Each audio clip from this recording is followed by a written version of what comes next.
자, 해보도록 합시다. 자, EX15번. EX15번에 가나 두 개의 온도와 압력이 같다라고 했는데, 가는 X2가 Wg이랑 2V리터 되어 있고요. 나는 X2Y4가 4Wg이랑 7V리터 되어 있어요. 자, 분자량, 뭐? 왜 변형 아닌 걸로? 변형 아닌 원래 거 시험지 답지로 봐요. 변형 아닌 걸로. 자, 그럼 우리 분자량비 구하려면 어떻게 구해? 그래, 밀도비 그냥 구하면 되는 거지. 그래서 분자량비 구하려면 밀도비 구하면 되는 거니까 가의 밀도는 2V리터 분의 Wg 이걸 거고, 나의 밀도는 부피 7V리터 분의 4Wg 이렇게 될 때니까 부피분의 질량, 부피분의 질량 이렇게 하면 밀도 나올 거고, 밀도비가 곧 분자량비 꼭 기억해 주셔야 되는 거겠죠. 그래서 그냥 이거 정리하면 답이니까 결론적으로 7대 8이 나오겠네요. 오케이? 자, 이렇게 구해주면 되겠고요. 분자량비는 어차피 그냥 밀도비니까 그렇게 구해주면 되겠고, 다음 원자량비를 구하라고 되어 있으니까 원자량비로 넘어가 보면, 자, 얘가 결국은 X2였던 거고, 얘는 결국 X2Y4였던 거란 말이죠. 아이고, 잠깐만.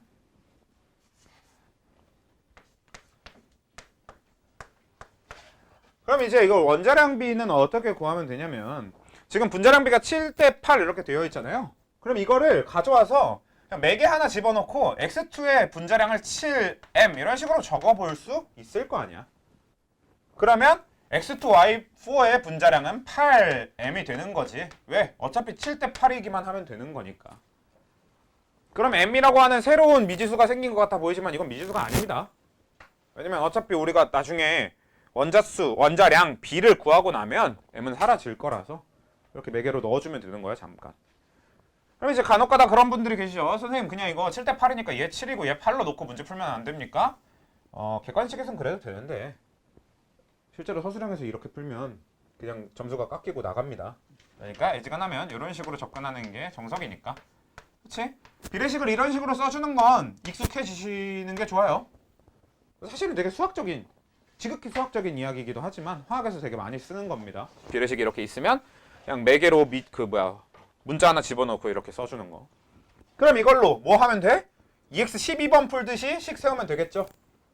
그럼 이건 무슨 뜻이냐면 EX가 7M이야 이런 식이 되는 거고, 얘는 EX 더하기 4Y가 8M이야 이런 식으로 접근할 수 있는 거잖아. 그래서 결론적으로 X의 원자량은 3.5M 나올 거고, 그 다음에 Y의 원자량은 4분의 1M 이렇게 나온단 말이야. 그치? 그리고 여기서 물어본 게 뭐야? 원자량 B죠? X 대 Y의 원자량 B니까, 그러면 얘는 결국 그러니까 뭐 2분의 7M으로 적어 놓을 걸 그랬나? 그러면 이거 대 이거 하니까 결국은 2분의 7M 대 4분의 1M이고, 정리하면 14대 1이 나오죠. 그런 식으로 접근하는 겁니다. 만약에 이걸 풀이 과정까지 적어야 되는, 그러니까 서술형을 써야 된다라고 하면 저 M을 없이 문제를 풀면 안 되는데, 만약에 단순 객관식으로 푼다고 치면 이거 지금 M 다 없어도 어차피 똑같은 답이 나오는 건 맞지? 그래서 사실 이거는 M 없이 그냥 이렇게 푸는 것도 나쁘지 않은데, 서술형을 위해서라도 일단 당장은 좀 이렇게 적어가면서 푸는 걸로 해줍시다. 여기다가 좋아하는 거 아무거나 집어넣어도 돼. M 아니고 뭐 N이나 뭐 다른 거 아무거나 원하는 거 아무거나 쓰시면 됩니다. 그 다음에 거기서 원자 수비로 넘어갔네요. 자, 그럼 원자 수비로 가볼게요. 자, 여러분 중요한 게 원자수를 구하려면 항상 분자수를 먼저 알아야 원자수를 구할 수 있다고 보시면 됩니다. 그래서 원자 수비를 구할 때는 분자 수비를 먼저 구하고 넘어갑시다. 자, 분자 수비, 가랑 나 분자 수비 어떻게 돼요?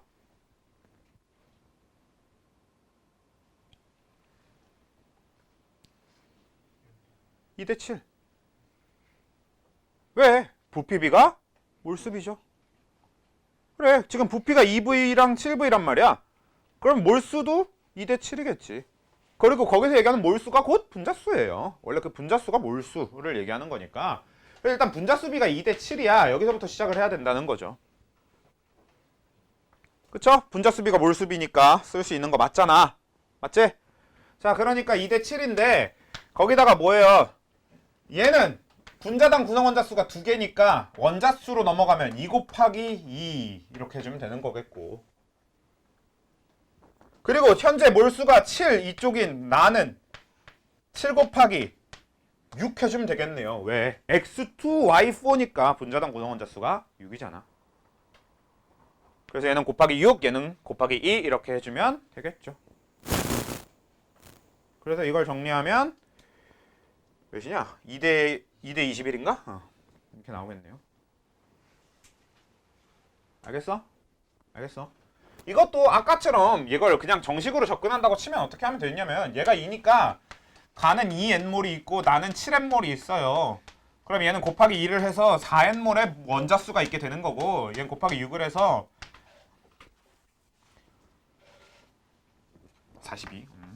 42n몰의 원자수가 있게 되는 거니까 그래서 이거랑 이거로 다시 비례식을 표현하면 2대 21이 나와요. 이런 순서인 건데 이것도 굳이 이렇게까지 거치지 않아도 돼. 사실 얘도 그냥 이렇게 바로 해주면 되겠지. 이건 서술형도 그냥 이렇게 풀어버려도 괜찮습니다. 서술형도 그냥 분자수비가 2대 7이고 분자당 구성 원자수가 2, 6이기 때문에 얘는 2 곱하기 2 그리고 얘는 7 곱하기 6 이렇게 바로 넘어가도 얘는 깎일 여지가 없어요. 자, 넘어갑시다. 자, EX 16번으로 갈게요.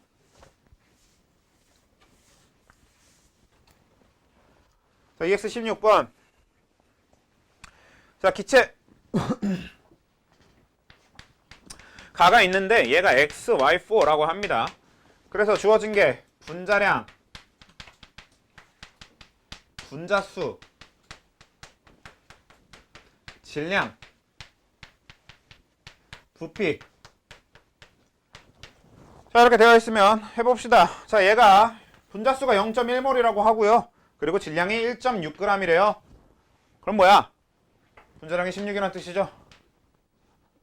왜? 분자량이 뭐니까? 그쵸? 분자량분의 질량이 분자수가 나와야 되는 거니까. 그치? 그래서 분자량분의 질량해서 분자수가 나와야 되는 거니까 16분의 1.6이어야 0.1이 나올 거 아니야. 뭐 이렇게 해도 되고 애초에 분자량이라고 하는 게 1몰의 질량이니까 0.1몰이 1.6g이야. 그러면 1몰은 16g이야. 이렇게 풀면 되는 거지. 자, 그리고 여기선 이걸로 끝내는 게 아니라 그때 부피가 2.5L란 소리는 무슨 얘기? 기체 1몰의 부피가 지금 조건에서 25L라는 것까지 구할 수 있는 거지. 0.1몰이 2.5L래잖아. 그럼 1몰은 25L지. 왜? 기체 종류와 관계없이 항상 같은 부피는 같은 몰수라며. 뭐일 때? 온도 압력이 같을 때. 무슨 법칙? 아보가드로 법칙. 그래서 얘는 지금 1몰의 부피가 25L라는 것까지도 뭐 가를 통해서 구해내면 되는 거겠고 나로 내려가 봅시다. 나에는 뭐 Z2라고 되어 있는데 얘가 분자량이 28이에요. 그리고 몰수가 1.5몰이고요. 그래서 얘랑 얘 구하라고 되어 있는데 이건 어떻게 하면 되겠어요? 얘 뭐 X 이렇게 미지수 잡아놓고 분자량분의 질량은 1.5 이렇게 나오도록 풀면 되죠 그냥? 그래서 2.8분의 X는 1.5 풀면 되는 거잖아. 그게 어려운 거 아니지 이것도? 그치? 그래서 몇이 나오냐? 42가 나오나? 그러네요. 그 다음에 부피는 어떻게 돼? 1몰이 25L라고. 그럼 1.5몰이면 37.5몰이 37.5L네. 비례식 하면 되지? 뭐 1대 25는 1.5 대 37.5 해도 되는 거고 뭐 아니면 이것도 마찬가지로 1몰당 부피가 25L니까 얘를 Y로 잡아서 25분의 Y가 1.5다 이렇게 풀어도 되는 거지. 우리 그냥 식에 있는 대로 그대로 대입을 해도 되는 거고 그냥 이렇게 풀어도 되는 거죠. 그 다음 다로 내려가서 다의 K2D, D는 뭐죠? K2D를 보면요. K2D가 아니라 D는 뒤에 있는 D네요. 그럼 이거 K2네 그냥. 근데 K가 어디서 나온 거야?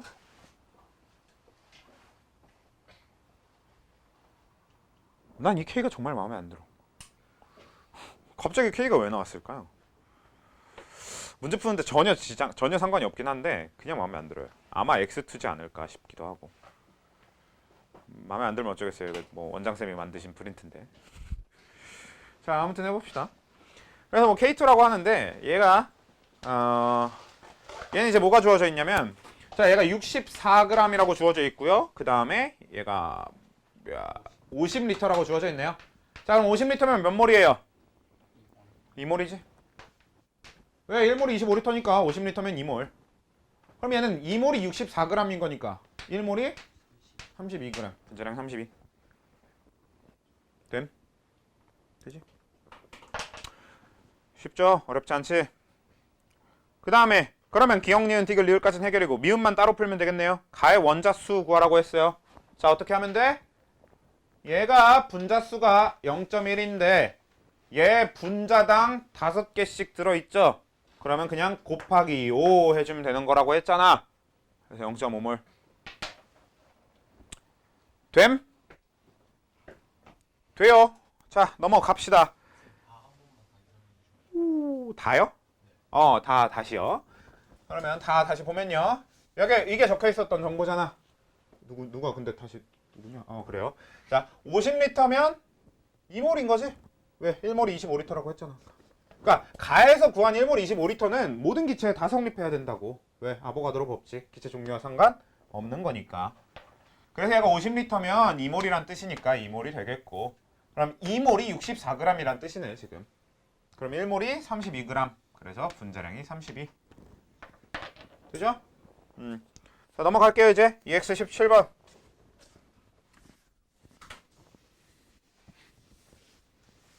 목 아파. 마스크 쓸까? 분필가루를 먹고 있는 것 같은데?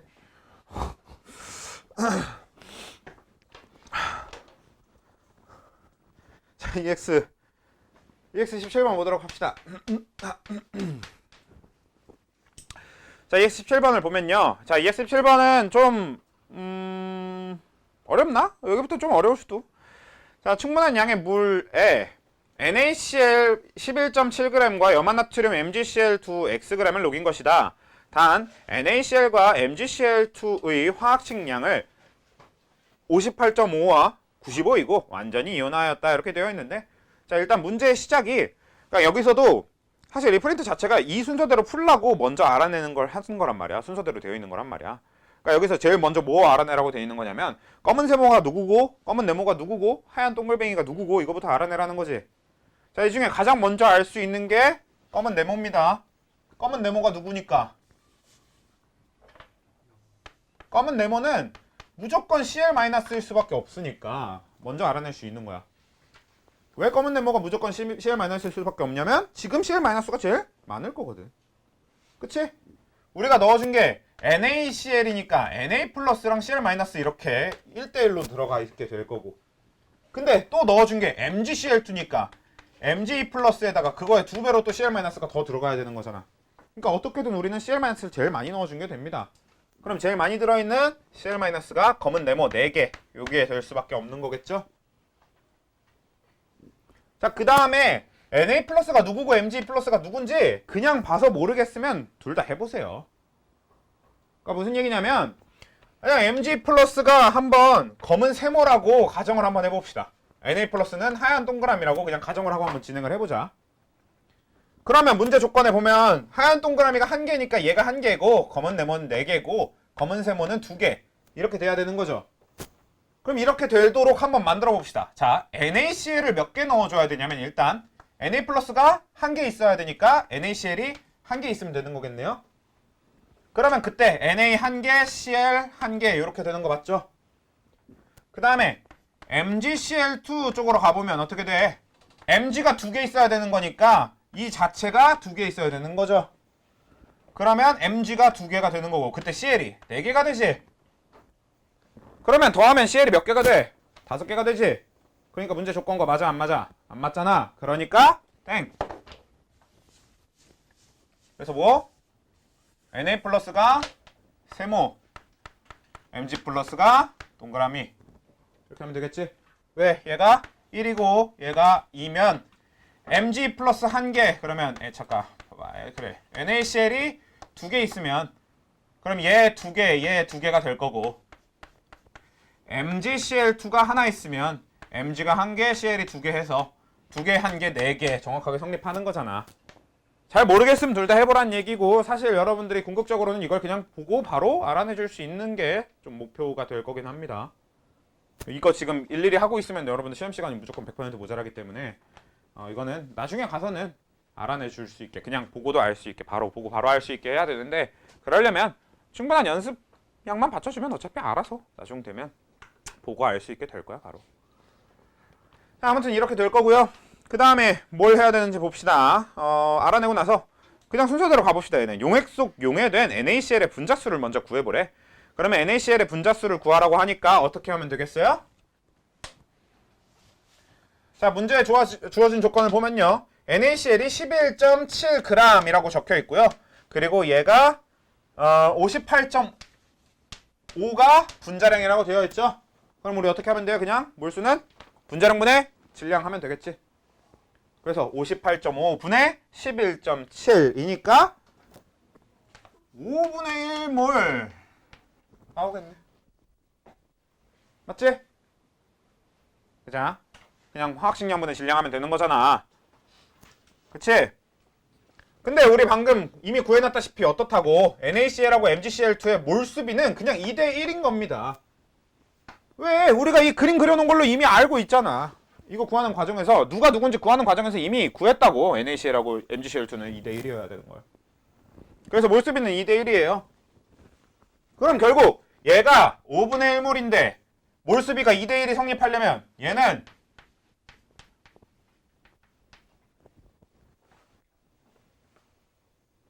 맞지? 모르겠으면 x라고 두고 5분의 1 대 x는 2대1 하면 되잖아. 그치? 자, 그 다음에 얘가 10분의 1몰이면 자, 얘가 10분의 1몰인데 얘 분자량이 아니 화학식량이 95라고 주어져 있죠? 그럼 결론적으로 몇 그램? 9.5g이면 되는 거지. 그래야 95분의 9.5는 10분의 1 이렇게 나올 거 아니야.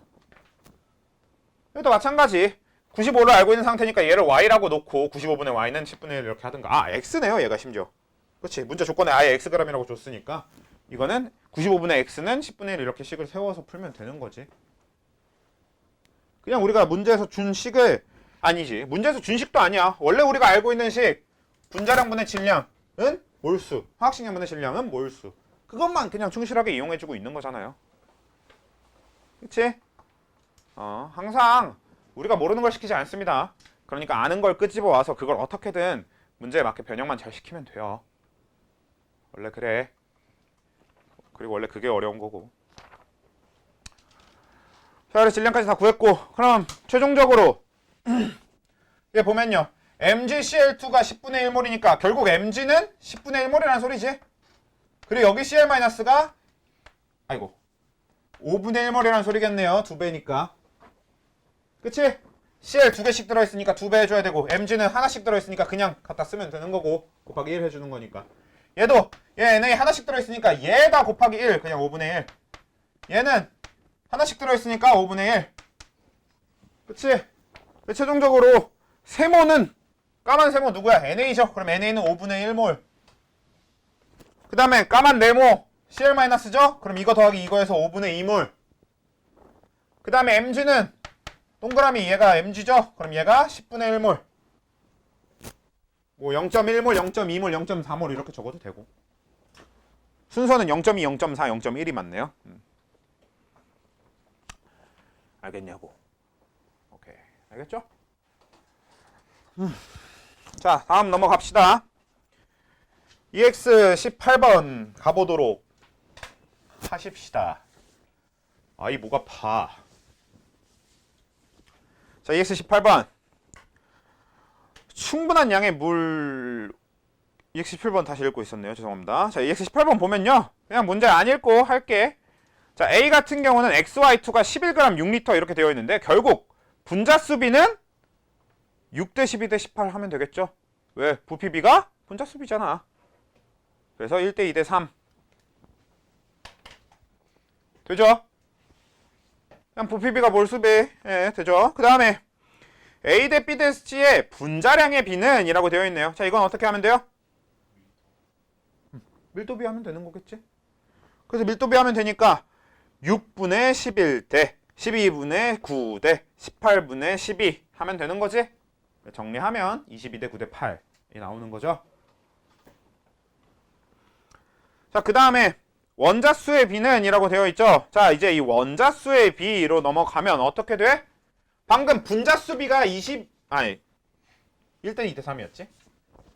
분자수비가 1대 2대 3이었으니까 원자수는 A 같은 경우는 곱하기 3 해주면 되는 거지. 왜? X, Y, 2니까 원자 3개씩 들어있는 겁니다. X 1개, Y 2개 해서. 이거 돼.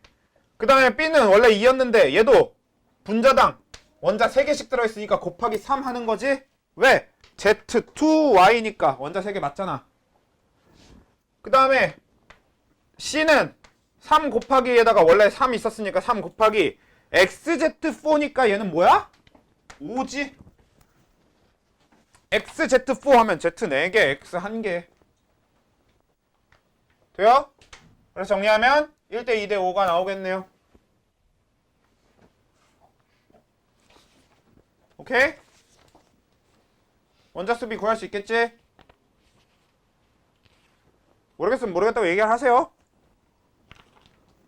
왜냐면 어차피 지금 설명을 모르겠으면 나중에 이 영상을 너네들이 만약에 진짜 다시 본다고 하더라도 결국 그때도 또 모를 거 아니야. 어차피 같은 설명인데. 항상 얘기했다시피 수업 시간에 뭐 제대로 못 알아들었는데 수업 시간이라서 뭘 못했어요 이러면 나중에 따로 얘기하시면 해드릴게요. 어쩌겠어. 나 마지막 4시간 하면 수업 시간 내에 해주시고 단위 부피당 원자수의 비라고 물어봤는데 자 여러분 여기서 하나 자 단위 부피당 원자수의 비 그러니까 단위 부피당 원자수 이거 뭐라고 어떻게 표현하면 되게요 식으로 이거 그냥 바로 식으로 표현할 수 있습니다. 부피분의 원자수 하면 돼. 이거 꼭 기억하세요. 그러니까 단위 예를 들어서 누가 단위 부피당 질량 이렇게 물어봤어. 그럼 이거 무슨 뜻? 부피분의 질량 그러니까 밀도라는 뜻이 되는 거고요. 그래서 항상 여러분들이 볼 때 단위 A당 B 이렇게 적혀 있으면 여러분들은 그걸 바로 그냥 A분의 B라고 생각하시면 됩니다. 그러니까 결국 지금 여기서 얘기하고 있는 건 뭐야? 단위 부피당 원자수죠. 자 방금 원자수의 B가 이거 해서 원자수 B 정리한 게 1대 2대 5였잖아. 그럼 이걸 단위 부피당 원자수 B로 바꾸려면 저걸 이제 각각 뭐로? 부피로 나눠주기만 하면 됩니다. 얘는 6분의 1이 되겠죠 그러면 얘는 12분의 2가 되겠고 얘는 18분의 5가 되겠지. 왜? 거기 주어진 부피로 그대로 나누면 되는 거니까. 돼? 정리하면 3대 3대 5 나오네요.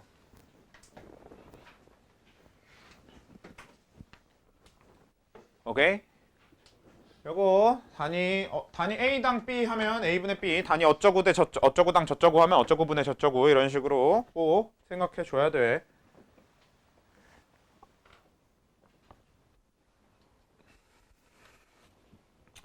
자, EX 19번 넘어가도 될까요?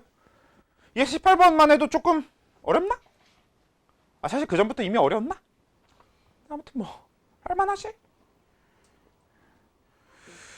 EX 19번 보도록 할게요. 참고로 EX 19번 같은 경우는 조금 더 어려울 수 있어요. 그래도 한번 빠르게 해보도록 합시다. 자, 가와 나는 1g당 분자수다. A to B 중 하나이다. 자, 이거는 일단 얘기해볼 게 좀 많아. 문제를 그냥 푸는 거 이상으로 얘기해볼 게 좀 많은데 일단 그냥 푸는 거 해석만 빨리 해봅시다. 그러면 이건 무슨 소리냐면 A2도 1g을 갖다 놓고 A2B도 1g을 갖다 놓은 다음에 그 안에 분자수가 얼만큼 있는지 세봤다라는 얘기잖아.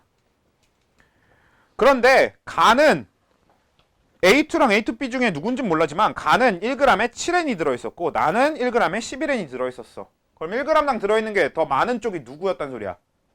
나가 더 많이 들어있었단 소리지. 더 많이 들어온 건 뭐죠? 더 많이 들어있는 거는 가벼운 거야, 무거운 거야? 가벼워야 더 많이 들어있지. 왜? 여긴 지금 질량이 고정되어 있잖아. 질량이 1g으로 고정되어 있는 상태에서 더 많이 들어갈 수 있는 건 가벼운 게 더 많이 들어가지. 이거 무슨 개념이야? 자, 내가 50g짜리 사탕 꾸러미를 만들 거예요. 이 안에 10g짜리 사탕으로 이걸 채우면 몇 개가 들어가고 2g짜리 사탕으로 채우면 몇 개가 들어가요? 했을 때 둘 중에 어떤 걸로 채워야 많이 들어가는 거야? 2g짜리로 채워야 더 많은 개수가 들어가는 거지. 가벼워야 많이 들어가는 거잖아. 질량이 고정되어 있으면. 이 문제가 그런 거잖아요. 질량이 1g으로 고정되어 있으니까 가벼워야 많이 들어가. 그러니까 많이 들어간 나가 더 가볍다. 즉 A2가 되는 거죠. 가는 A2B가 되는 거지. 왜? A2의 분자량은 A2B보다 무조건 가볍잖아. B의 원자량만큼 가벼울 거 아니야. 돼요? 근데 이거 말고 여러분들이 이제 앞으로 이거 이상으로 어려운 문제들에서도 계속 쓰이는 거기 때문에 꼭 알아야 되는 게 있어. 자, 뭐냐면요. 자, 여기 1g당 분자수라고 문제에서 아예 줬잖아요. 이걸 식으로 표현하는 걸 한번 해봅시다. 자, 결국 1g당 분자수, 이 말은 뭐랑 똑같은 말이냐면 단위 질량당 분자수랑 똑같은 말입니다.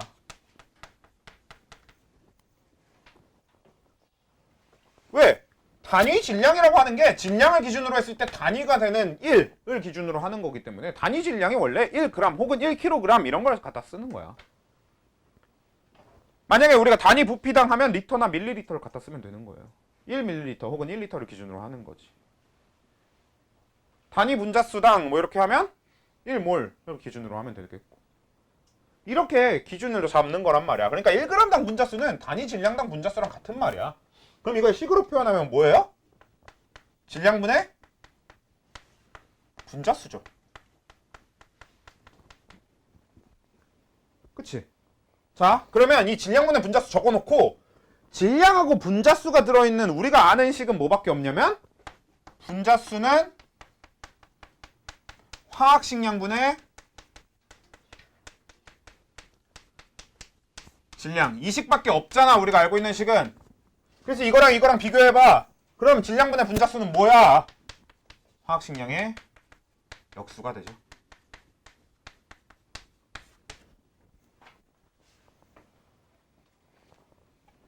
오케이? 그래서 지금 이 문제의 y축은 화학식량의 역수입니다. 그래서 가의 화학식량의 역수가 7n, 나의 화학식량의 역수가 11n이니까 결국 그 얘기는 무슨 소리? 가의 화학식량이 7n분의 1, 나의 화학식량이 11n분의 1이란 소리야. 그걸로 분자량 B를 구하니까 답은 11대 7이 나오겠지.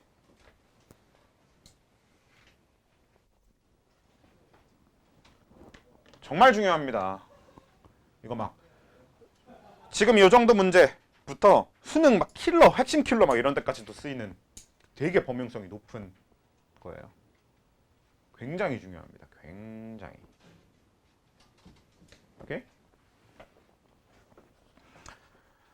자, 그리고 기체의 밀도는 분자량이 가가 더 크다는 걸 알았으니까 밀도도 그냥 당연히 가가 더 큰 거죠. 생각할 필요도 없어. 그 다음에 디귿 1g당 원자수, 이거는 이제 원자수 구하라는 거니까 가는 A2B였죠? 자, 우리 아까 분자수 오. 1g당 원자수 어떻게 구하면 돼요?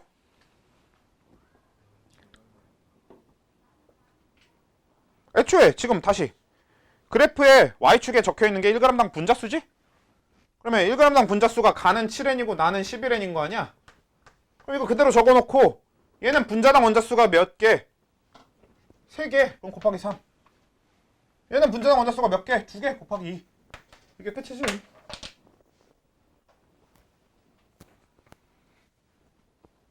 왜? 1g당 원자수면 1g당 분자수 갖다 놓고 그거 가지고 계산하면 되잖아. 됩니까? 돼요? 예. 니은? 다시 분자량 B가 11대 7이었지? 그럼 가의 분자량이 더 크지? 그럼 밀도도 가가 더 크겠지. 왜? 분자량 B는 밀도 B니까.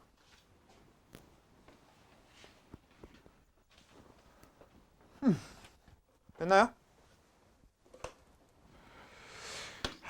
자, 그래서 뭐냐? 자, 이제 오늘 우리 또 진도를 나가도록 합시다. 그래서 문제 푼 거 이제 3페이지 다 풀었으니까 다음 주부터는 당연히 3페이지 전체를 변형한 걸 계속 꾸준히 보게 될 거고요. 그리고 아직 4페이지가 남긴 했는데 뭐가 됐든 아무튼 그거는 이제 시험 보면 될 거니까 됐고, 우린 이제 진도를 다시 나가기 위해서 이미 여러분들이 시험을 본 내용이지만 그래도 한번 다시 복습을 해봅시다. 자, 현대 원자 모형의 기본이 되는 게 오비탈이라고 했었고요. 오비탈은 뭐였냐면 이제 확률을 시각화해 놓은 거, 우리가 뭐 흔히 이제 확률 밀도 함수라고 부르긴 하는데, 아무튼 이제 확률로서 전자가 존재할 확률이 90%인 데까지를 그려 놓은 거, 이게 오비탈의 개념이었죠. 기억하죠? 그래서 그 중에서 제일 처음으로 볼 수 있었던 S형 오비탈. 자, S 오비탈의 특징 한번 쭉 얘기해 보실래요? S 오비탈 무슨 특징이 있어요? 네, 방향성이 없어요. 아주 좋아요. 방향성이 없어요. 또 네. 그래서 S 오비탈 같은 경우는 방향성이 없고, 왜? 구형이니까. 그래서 구형 오비탈이고, 그리고 모든 전자 껍질에 존재한다. 그 얘기는 무슨 얘기? 1s 오비탈, 2s 오비탈, 이렇게 첫 번째 껍질에도 있는 오비탈이다. 3s, 4s 이런 식으로 가는 거였죠. 그치? 자, 그 다음 S 오비탈 다음에 나오는 게 P 오비탈이죠. 자, P 오비탈 특징. 네, 방향성이 있어요. 또 그쵸, R형형이고, 뭐라고? 그쵸, 방향성이 세 가지가 있어서 우리는 세 개의 오비탈을 하나의 P 오비탈로 묶어준다라는 얘기였었죠. 그리고 시작이 2P, 두 번째 껍질에서 처음 등장하게 되는 오비탈이다. 이 정도가 이제 우리가 P 오비탈에 대해서 기억하면 되는 건데, 이 방향성 세 가지가 무슨 뜻이었냐면 2P 오비탈은 2PX, 2PY, 2PZ 이렇게 세 개로 이루어져 있는 거고, 그리고 뭐 3P, 4P 이렇게 있는데 또 3P도 마찬가지로 3PX, 3PY, 3PZ 이렇게 이루어져 있는 거고, 4P도 마찬가지로 4PX, 4PY, 4PZ 이렇게 이루어져 있는 겁니다. 그게 방향성이 세 가지다라는 뜻이에요. 그래서 세 개 오비탈이 하나의 오비탈을 이룬다 였던 거고, 그 다음 D 오비탈. 자, D 오비탈 같은 경우는 어떻게 생겼는지는 알 거 없다라고 했었어요. 그냥 뭐만 기억하면 된다. 얘도 방향성이 있는데 몇 가지? 그치, 방향성이 있고 그 방향성이 5가지가 있어서 5개의 오비탈이 하나의 D 오비탈을 이룬다. 얘는 뭐 어떻게 나눠지는 것까지는 알 거 없고, 언제 처음 등장? 네, 그래서 3D, 4D, 5D 뭐 이런 식으로 가는 거고요. 그 다음에 F 오비탈. 자, F 오비탈 방향성 있고 몇 가지? 네, 그래서 7개의 오비탈이 하나의 F 오비탈을 이루고, 얘는 몇 번째 처음 나타나게 돼요? 4F 오비탈 이렇게 됩니다. 자, 이런 식으로 되는 거예요. 이게 우리가 지난주에 했던 내용이 되는 거고요. 그래서 오비탈 자체에 대한 내용은 됐고, 이제부터 우리가 오늘 얘기할 건 이 오비탈에 전자를 배치하는 과정이 될 겁니다. 그러니까 정확하게는 우리가 배치하는 것처럼 얘기할 거지만 실제로는 어떤 거냐면, 얘네들은 전자들이 알아서 그냥 이렇게 살고 있었던 거야. 그리고 우리가 이 전자들을 관찰하다 보니까 규칙을 찾은 거죠. 그래서 그 규칙을 정리해보자 라는 건데, 이거보다는 설명하기 쉬운 쪽은 그냥 우리가 전자를 배치해보는 형태로 생각하면 좀 생각이 편하잖아. 그치? 우리가 전자를 넣는다고 생각하면 좀 편하니까 그렇게 생각하면서 접근하자는 거예요. 그럼 해봅시다. 자, 오비탈에 전자가 배치되는 데는 세 가지 규칙이 나타나게 되는데, 일단 우리가 먼저 다뤄야 될 건 두 번째 규칙이 될 겁니다. 그래서 우리가 두 번째 규칙 먼저 얘기를 해볼 거고, 이 두 번째 규칙의 이름은 파울리 베타 원리예요. 자, 파울리 베타 원리라고 하는 거는 무슨 얘기냐라는 걸 얘기하기 위해서 먼저 뭐 해야 되는 거냐면, 자, 이미 우리가 보어 원자 모형에서 이것도 얘기했던 거긴 한데 잠깐 뭐 다시 꺼내봅시다. 지구가 태양에 끌려 들어가지 않는 이유가 뭐였죠? 그치, 지구가 자전을 하기 때문이다 라고 얘기를 했었어요. 왜? 지구가 자전이라는 운동을 함으로써 지구 자체가 에너지를 갖고 있게 되고요. 그 에너지만큼 태양의 중력을 어느 정도 이기고 있는 거지. 그래서 특정 거리만큼을 유지하고 있다라고 했었어요. 근데 사실 지구에 대한 얘기를 할 거면 이거보다 좀 더 복잡하긴 한데 좀 더 편하게 생각하기 위해서 우리가 뭐 얘기를 했었냐면 팽이 얘기했었잖아. 팽이도 마찬가지로 자전, 그러니까 우리가 팽이를 돌려주면 팽이의 회전이 있게 되면 팽이 판이 가운데가 이렇게 낮게 설계가 돼 있음에도 불구하고 팽이의 회전이 빠르면 빠를수록 요 바깥에서 아주 잘 견디고 있다고. 안쪽으로 끌려 들어가지 않는다고. 밖에서 그냥 잘만 돈다고. 그쵸? 그런 얘기를 했었잖아. 그래서 뭐 어떤 물질이 인력을 이기고 어느 정도 거리를 갖고 있으려면 에너지를 갖고 있어야 된다. 그래서 전자도 마찬가지로 에너지가 있더라. 왜? 원자핵한테 안 끌려 들어가야 되니까. 그래서 이 전자들은 에너지를 가지고 있고 그 에너지를 우리 뭐라고 한다? 에너지 준위라고 표현한다라고 했었어요. 왜? 실제로 가진 에너지는 우리가 구할 방법이 없으니까 대신에 서로 비교하는 형태로 하겠다. 이게 에너지 준위였죠. 뭐 에너지 준위가 뭐였어? 그 마이너스 n제곱분의 1312 그거였지. 그래서 그게 이제 에너지 준위였습니다. 자, 그렇게 전자가 가진 에너지가 있고 전자가 운동을 하는데, 자, 전자의 자전, 우리가 흔히 이제 스핀이라고 합니다. 전자가 자전을 해, 전자는 스핀을 해. 그런데 전자가 스핀을 하면 뭐가 돼요? 전자가 움직이는 거지. 전자가 움직인다. 무슨 뜻이야? 전자가 움직인다. 무슨 뜻? 전류가 흐른다 라는 뜻이잖아. 그래서 전자가 움직인다, 즉 전류가 흐르는 순간 그 주변에 뭐가 형성돼요? 자기장이 형성되죠. 왜? 애초에 전기력과 자기력은 전자기력이라고 하는 하나의 힘입니다. 그래서 전기력이 존재하면, 즉 전류가 흐르면 그 주변에 무조건 자기장이 형성될 수밖에 없고, 자기장이 있는 주변엔 항상 전류가 흐를 수밖에 없고, 이런 식으로 하나의 힘으로 뭉쳐줄 수 있는 거잖아. 아무튼 전자의 스핀, 즉 전자의 움직임이 있으면 그 주변에 자기장이 형성되게 됩니다. 그러면 이 자기장 때문에 어떻게 돼? 원래 이 전자의, 자, 전자와 전자 사이에 작용하는 힘 뭐예요? 전자끼리. 청력 아니고 우리 화학에서 뭐라고? 무슨 표현을 더 좋아한다고? 청력이 틀린 표현은 아니지만 반발력이라는 표현을 더 좋아한다라고 했었죠. 우리 반발력이라고 표현을 좀 바꿔줍시다. 그래서 이 전자랑 전자 사이에 밀어내는 힘, 반발력이라고 하는 거의 실제 정체는 무엇이냐면 그냥 단순히 전자가 아니라 이 전자 주변으로 생기는 자기장끼리 서로 방해를 하기 때문에 청력이 형성되는 겁니다. 그런데 여기서 문제가 전자의 스핀 방향이 자기장의 방향을 결정을 한단 말이야. 그랬을 때 두 전자가 같은 방향으로 스핀하게 될 경우 둘의 자기장은 서로 가장 심하게 방해하게 되고요. 그리고 둘의 스핀 방향이 정반대일 경우는 자기장이 서로를 방해하지 않아서 반발력이 최소화됩니다. 그 얘기는 무슨 소리냐면 스핀 방향이 정반대인 전자끼리는 반발력이 엄청나게 작다는 얘기야, 그냥. 그러니까 실제로 전자랑 전자는 밀어내가 모든 전자들이 서로 똑같이 밀어내는 게 아니라 스핀 방향이 같으면 더 심하게 밀어내는 거고, 스핀 방향이 비슷하면 비슷할수록 심하게 밀어내는 거고, 근데 정반대면 이 반발력이 엄청나게 작아 라는 이야기가 되는 거예요.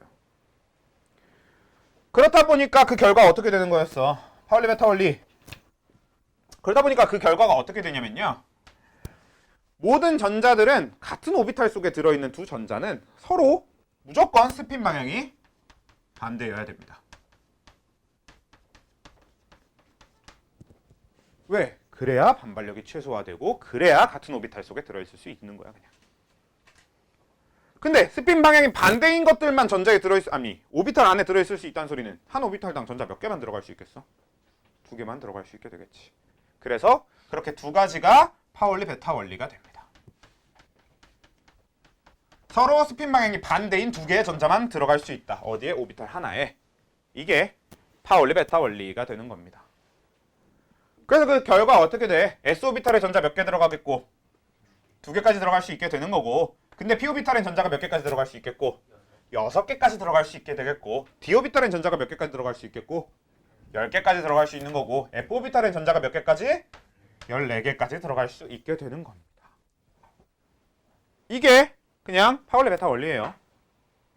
서로 스핀 방향이 반대인 전자 2개까지 들어갈 수 있다. 오비탈 하나당. 돼요? 되죠? 자, 그 다음에 올라가서 싸움의 원리로 넘어가 보도록 합시다.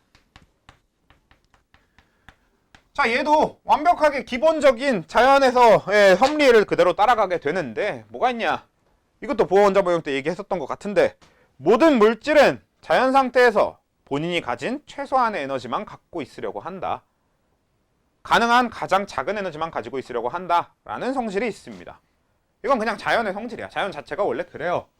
그래서 불필요하게 갖고 있는 에너지는 빨리 방출해버리려고 합니다.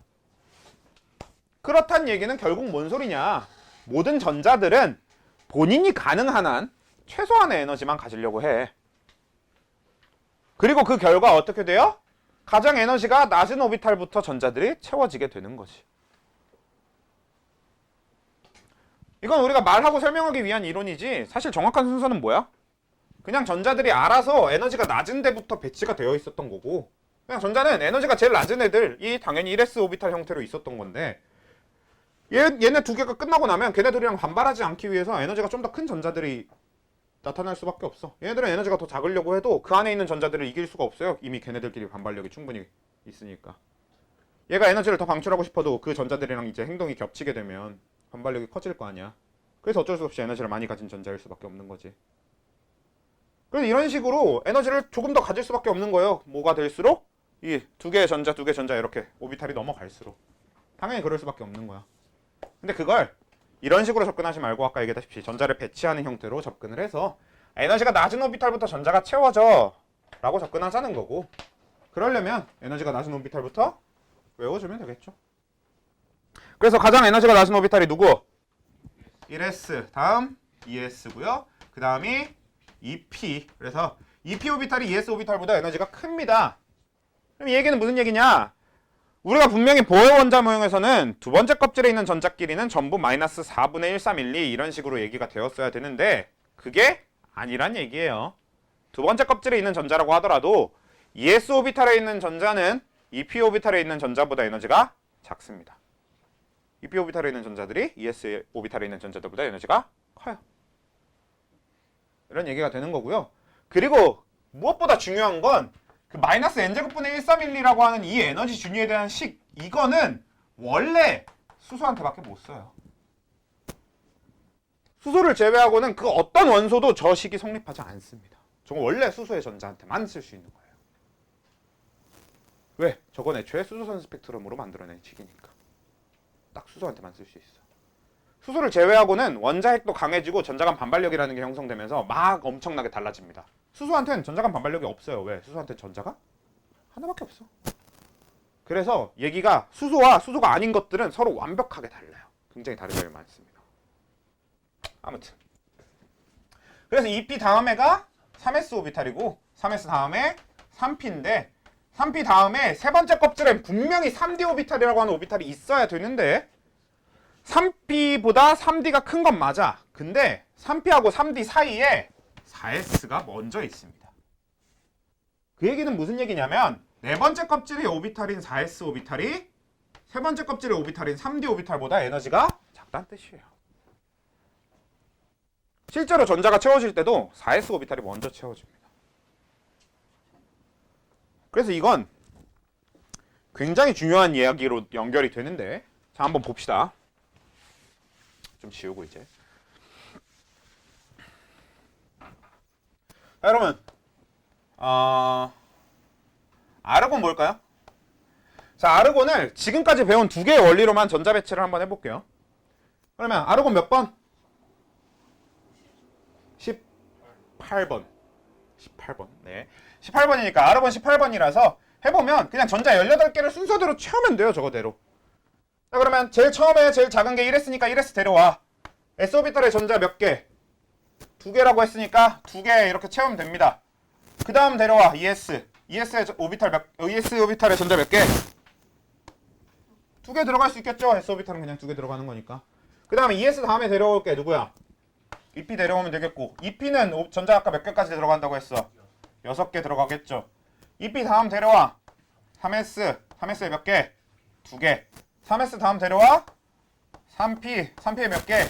6개 하면 정확하게 18개가 되는 거죠. 그렇죠. 그래서 아르곤 18번 그리고 오비탈 전자배치가 이렇게 됩니다. 근데 아르곤 말고 그 다음 칼륨을 데려오면 3p 오비탈 다음에 4s 오비탈이 오기 때문에 4s 오비탈 한 개 이렇게 흘러가게 됩니다. 이 얘기는 무슨 얘기냐? 적어도 칼슘까진 세 번째 껍질에 전자가 8개만 들어갈 수 있어요. 즉 옥텟 규칙이 성립해. 그래서 우리가 20번까지만 외운 다음에 옥텟 규칙을 계속 쓰고 있는 겁니다. 근데 실제로 어떻게 되냐면 21번 원소는요. 세 번째 껍질에 9개의 전자를 갖게 됩니다. 22번 원소는요. 세 번째 껍질에 10개의 전자를 갖게 돼요. 왜? 칼슘 이렇게 될 거 아니야, 칼슘은. 그러고 나면 4s 오비탈 다음에 나타나는 게 3d 오비탈이고, 그래서 칼슘 뒤의 원소들은 3d 오비탈의 전자가 채워지게 되니까 세 번째 껍질에 전자가 추가로 채워지는 상태가 되니까 그게 우리가 20번까지만 외우는 이유입니다. 왜냐? 21번부터 뭐가 등장하게 되냐? 전이원소라고 하는, 전이금속 내지 전이원소라고 하는 3족 원소가 등장하기 시작합니다. 원래 우리가 알고 있는 주기율표 수소, 헬륨, 리튬, 베릴륨 이렇게 가는 건 뭐야? 1족, 2족, 13족, 14족, 15족, 16족, 17족, 18족 이렇게 간단 말이야. 그래서 실제 주기율표를 보면 우리가 외우고 있는 20번까지가 어떻게 되어 있냐면 1족, 2족, 13, 14, 15, 16, 17, 18 이렇게 돼 있어서 떨어져 있어요. 중간에 비어 있습니다, 그냥. 그래서 리튬, 베릴륨 한 다음에 붕소가 한참 떨어져서 여기 있어요. 그리고 이 다음 줄에서도 나트륨, 마그네슘하고 한참 떨어져서 여기 알루미늄이 있습니다. 그리고 중간에가 그냥 비워져 있어. 2주기까지. 그리고 3주기 때 칼슘 뒤에 3족 원소가 처음 등장하고, 얘네들이 왜 우리가 빼놨었냐? 그 빼놓은 이유가 3족에 진짜 실제로 처음 등장하는 거고, 그게 3d 오비탈을 채우는 애들이고, 정확하게 3d 오비탈에 d 오비탈 전자 몇 개 들어가? 10개니까 딱 10족만큼이 빠져 있는 겁니다. 3족부터 12족까지 딱 10개. 얘네들이 3d 오비탈의 전자가 채워지는 애들이니까. 그 얘기는 무슨 소리? 얘네만 무시하면 우리는 옥텟 규칙 계속 쓸 수 있어요. 그치? 중간에 전이원소 빼고 하면, 그러니까 우리가 1족, 2족, 13족, 14족, 15족, 16족, 17족, 18족만 배우잖아? 그러면 옥텟 규칙 계속 쓸 수 있습니다. 저 d 오비탈이 무시가 되니까. 그래서 실제로 화원에서는 얘네들만 배우는 거예요. 3족부터 12족을 그래서 안 배웁니다. 그리고 20번까지만 외우는 이유도 그건 거고. 오케이? 그리고 참고로 한참 더 가서 F오비탈을 채우는 애들이 어떻게 돼 있냐면, 너네 주기율표 보면 밑으로 따로 빠져 있는 애들이 있어요. 우리가 란타넘족이나 악티눔족이라고 많이 부르는데, 아니면 제일 흔히 쓰는 표현으로 히토류라고 부르는 애들이 있어요. 그렇게 히토류인 애들이 F오비탈을 채우는 애들입니다, 주로. 그래서 아예 주기율표 밑으로 따로 빠져 있어요. 궁금하면 나중에 주기율표 찾아봐. 아마 여러분들 책에도 다 주기율표 있을 테니까 한번 보시면 될 겁니다. 근데 어차피 아무튼 그런 애들은 우리가 관심 가질 게 아니니까 당장 우리가 알고 있는 칼슘까지만 관심 갖고 봐도 되는 이유가 이거라고. 4s 오비탈이 채워진 다음에야 3d 오비탈이 등장할 거니까 우린 당장은 신경 쓸 필요가 없어. 단 한 가지 신경 쓸 게 생기는데, 3주기 원소인 황이나 인, 황, 염소는 별로 그럴 일 없으니까 인이나 황 같은 애들을 보면요, 결합을 하다 보면 가진 전자의 개수가, 가진 가장 바깥쪽 전자의 개수가 8개를 넘어가는 일이 많이 생겨요. 대표적으로 SO4E-라고 하는 이 이온은 황이 가진 전자의 수가 10개입니다. 황이 가진 가장 바깥쪽 껍질의 전자 개수가 10개예요.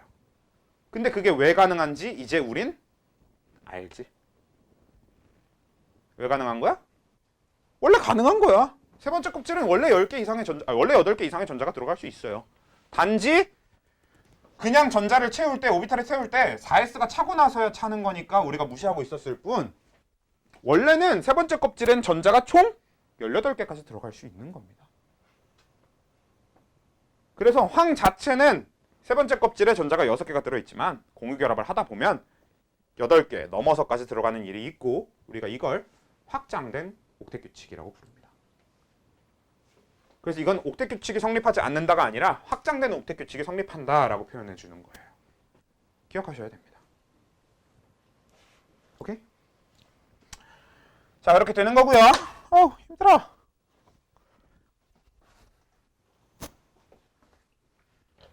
수동계 아까 이렇게 짧았나?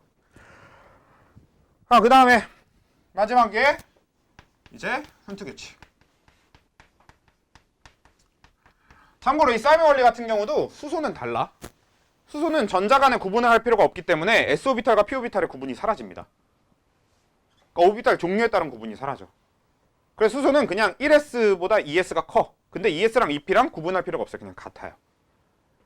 그리고 2s, 2p보다 3s가 커. 근데 3s, 3p, 3d가 서로 구분할 필요 없이 같아요. 사실 그냥 구분을 안 해도 되니까 그런 게 존재할 필요가 없는 건데 그냥 우린 그냥 같다고 표현해 줍니다. 아무튼 자, 훈트 규칙. 자, 이 훈트 규칙은 일단 좀 여러분들이 주목해서 봐야 될 게 위에 두 개는 원리고 얘는 규칙이에요. 그래서 이 훈트 규칙은 뭐냐면 위에 두 개를 먼저 성립하는 한에서 발동되는 거라고 생각하시면 될 것 같아요. 무조건 싸움의 원리나 파울리 베타 원리를 우선으로 생각하신 다음에 훈트 규칙을 지켜주시면 되는데 훈트 규칙은 어떻게 되는 거냐? 위에 두 개를 최대한 지키면서 홀전자 수가 최대한 많도록 되는 거. 이게 훈트 규칙의 정의예요, 원래. 싸움의 원리와 파울리 베타 원리를 위배하지 않은 선에서 홀전자 수가 최대로 되도록 한다. 이게 훈트 규칙인데 무슨 뜻이냐? 자, 우리가 p오비탈을 표시할 때 자, s오비탈은 오비탈 하나짜리니까 그냥 이렇게 방 한 개로 실제로 그려주게 됩니다. 그래서 우리가 여기다 전자를 채우면 s오비탈에 두 개 전자를 채우면 어떻게 되냐? 이런 식으로 채워져. 이게 무슨 뜻? 양의 스핀 방향과 음의 스핀 방향, 서로 스핀 방향이 반대인 전자 두 개가 들어있다. 이런 뜻이 되는 거지. 그래서 파울리 베타 원리에 의해서 스핀 반대인 두 개 전자가 이렇게 한 방에 들어가게 되는 거고, 그래서 s오비탈은 이런 식으로 채워주니까 뭐 1s나 2s는 다 이런 식으로 채우면 됩니다. 근데 이 p오비탈처럼 이 p오비탈에 들어가게 되면 방이 3개란 말이야. 그래서 뭐 얘가 px, py, pz 이런 식으로 되겠죠. 근데 중요한 게 px와 py, pz는 에너지 준위 차이가 없어. 그래서 하나로 묶어주는 거란 말이야. 서로 에너지 차이가 없으니까 하나로 묶어준 거예요. 그러니까 이 셋은 싸움의 원리에 의해서 순서가 결정되지 않은 그냥 빈 공간 3개가 되는 겁니다. 그럼 여기에 전자가 들어갈 때는 만약에 p오비탈에 전자가 하나만 들어가도 되면 그냥 이 셋 중에 아무데나 들어가면 되는 거예요. 뭐 여기다 집어넣어 볼게요. 그리고 이제 문제는 그 다음 전자 하나 더 들어갈 때가 되는 거지. 왜? 그때 무조건 얘랑 같은 오비탈이 아니라 다른 오비탈에 먼저 들어가게 돼. 방금 얘기했던 것처럼 뭐니까? 홀전자수, 즉 혼자 있는 전자수가 최대한 많도록 하는 거야. 왜? 전자끼리는 서로 반발력이 있으니까. 서로 스핀 방향이 반대면 반발력이 최소화되는 건 맞는데 없어지는 건 아니거든. 그럴 바에야 서로 다른 오비탈에 있는 게 훨씬 좋죠. 이건 일종의 뭐라고 생각하면 되냐면 그러니까 p오비탈 자체가 6인실 기숙사라고 생각하시면 됩니다. 기숙사 6인실인데 6인실이라고 해놓고 안에 침대가 3개밖에 없어. 그러니까 2명이 누울 수 있는 침대인 거지 대신에. 자, 이런 6인실 기숙사인 거야. 그래서 이 6인실 기숙사인데 처음에 한 명만 있었어. 여기 이 방을 한 명만 쓰면 됐어. 그럼 한 명은 이 세 침대 중에 아무데나 쓰겠죠. 근데 두 명째가 들어왔는데 굳이 같은 침대를 쓸까요? 만약에 첫 번째 사람이 이 침대를 이렇게 쓰고 있었어. 근데 여기에 한 명 더 들어오게 된 거야. 입실을 했어. 그럼 그 사람은 굳이 저 사람이랑 같은 침대를 쓸까요?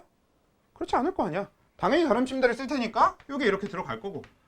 그리고 여기 한 명 더 들어오게 되면 또 당연히 다른 침대를 쓰게 될 거 아니야. 이렇게 생각하시면 된다고요. 애초에 훈트 규칙이라고 하는 게 이런 느낌이라고 보시면 되는 겁니다. 오케이. 근데 이제 문제는 뭐야? 그 다음 4명째. 자, 4명째가 되면 다음 오비탈을 가져올 수가 없어. 다른 방을 데려올 수가 없는 게 싸움의 원리가 있잖아요. 지금 이 오비탈이 다 채워지기 전까지는 다음 오비탈을 데려오면 안 됩니다. 그러니까 이 6인실이 6명이 다 들어가기 전까지는 다음 방을 데려올 수는 없어. 그러니까 이젠 어떻게 해야 되는 거야? 이 둘을 지키면서 해야 되는 거니까. 만약에 여기 4명째가 추가되면 무조건 그 한 명은 이 셋 중 한 명과 같이 써야지.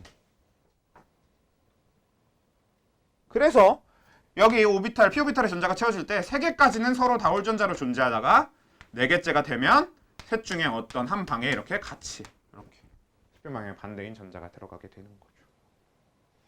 이게 훈트 규칙입니다. 돼요? 그렇게 되었을 때 자, 싸움의 원리랑 훈트 규칙은요.